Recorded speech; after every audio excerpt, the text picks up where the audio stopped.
whispering shadows. There had been an old rusted mansion on the outskirts of the town called the Greywood Mansion, in which no one had lived for years, yet the people of the town would always speak in hushed tones about that house. They said it was haunted by this woman Eleanor, who had once lived there with her husband Samuel.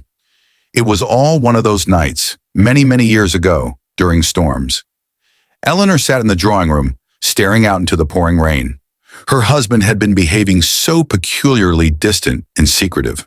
For 10 years of marriage lately, he would not look into her eyes, and his silence was growing unbearable. That night, Eleanor waited for him to return, as he had gone out of the house a lot earlier with a disturbed expression on his face. She was not made to wait for long.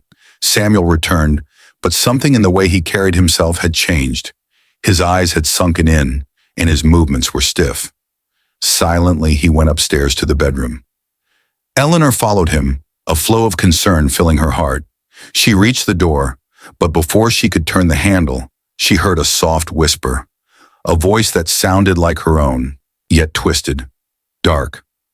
"Leave him, Eleanor! Leave him before it's too late!"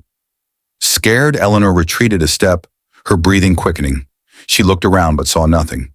Slowly, she opened the door and found Samuel standing by the window, staring out into the storm, his back to her.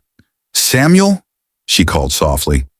He didn't answer, but a macabre smile curled his lips. "Eleanor, my dear," he said in a voice that wasn't his. "It's already too late." The room suddenly chilled to icy coldness, and Eleanor had the deepest chill running down her body.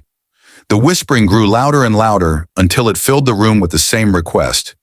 "Leave him," it urged once more. Eleanor ran from the room, her heart pounding. She tried to escape the house, but no matter which door she opened, she found herself back in the same room with Samuel.